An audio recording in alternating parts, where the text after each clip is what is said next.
ज़्यादा मत लेकर हम लोग अपने उम्मीदवार को जिताएंगे। कल सीएम ने कहा कि 19 जो हमारे साथी थे पिछली बार गुमराह होकर चले गए, वो भी अब हमारे साथ है, तो बीजेपी नहीं जीत सकती।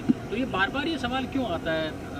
जैसे मैंने कहा ना आपको, लोग अटकलें लगाएं, ख्याली पुलाव बनाएं, आरोप लगाएं, उंगलियां उठाएं, लेकिन हकीकत ये है कि सोनिया गांधी जी ने, राहुल गांधी जी ने जो निर्णय लिए हैं उस पर हमें खरा उतरना है और कांग्रेस के तीनों राज्यसभा के उम्मीदवारों को जिताकर भेजना है। किसी को किसी प्रकार का कोई संशय नहीं होना चाहिए और जो लोग ये समझते हैं कि यहाँ कहीं को गुंजाइश है, उनको समझना चाहिए कि तीनों हमारे उम्मीदवार जीतकर जाएंगे और जितना बहुमत है उससे ज़्यादा वोट लेकर जीतकर। संशय कांग्रेस के विधायकों को लेकर नहीं है, लेकिन मैंने कहा आपको निर्दलीय है अगर बात करें तो संभावित है, क्योंकि अब सरकार का जो बीटीपी है, निर्दलीय है, उन पे ये सभी दल कांग्रेस की सरकार का समर्थन आज से नहीं कर रहे हैं, 2018 से कर रहे हैं।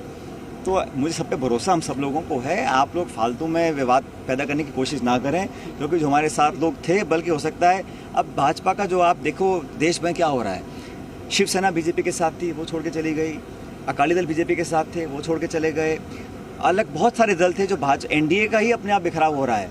तो मीडिया में कुछ भी आता रहे, लेकिन जो एनडीए का गठबंधन था वो लगातार कमज़ोर होता जा रहा है। तो ऐसा क्यों सोचा जाए कि बाकी प्रदेशों में भाजपा को समर्थन वाले लोग बढ़ जाएंगे। भाजपा समर्थक पार्टियों की संख्या कम हो रही है और राजस्थान में हम लोग मजबूती से काम कर रहे हैं। जैसे मैंने कहा, भारी बहुमत के साथ हमारे उम्मीदवार जीतेंगे और जो भाजपा के साथी सोचते हैं कि कांग्रेस में सेंधमारी कर सकते हैं, उनको भूल जाना चाहिए, क्योंकि सभी कांग्रेस के विधायक अपना वोट दिखाकर डालेंगे। ये कानून नियम है राज्यसभा का।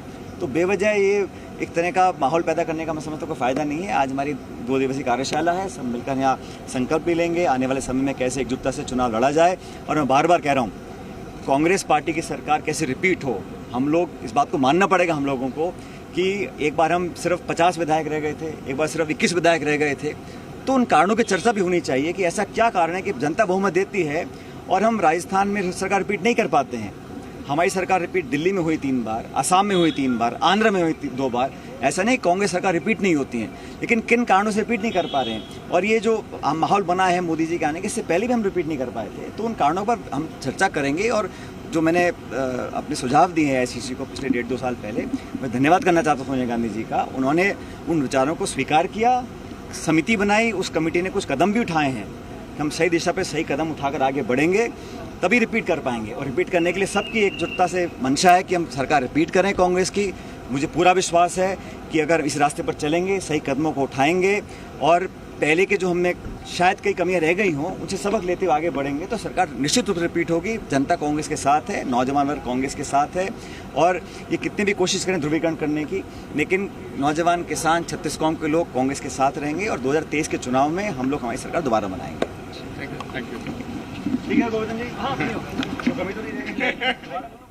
तो सचिन पायलट को हमने सुना, मीडिया के मुखातिब होते हुए उन्होंने इस बात को दोहराया, बार बार दोहराया कि 2023 में विधानसभा चुनाव जब राजस्थान में होंगे तो हमारी सरकार जरूर रिपीट होगी। इसी के साथ बीजेपी पर भी तंज कसते हुए उन्होंने कहा कि एनडीए लगातार कमज़ोर हो रहा है, कांग्रेस कमज़ोर नहीं हो रही है और जो समिति का गठन किया गया है उसी के तहत मजबूती के साथ आगे बढ़ा जाएगा।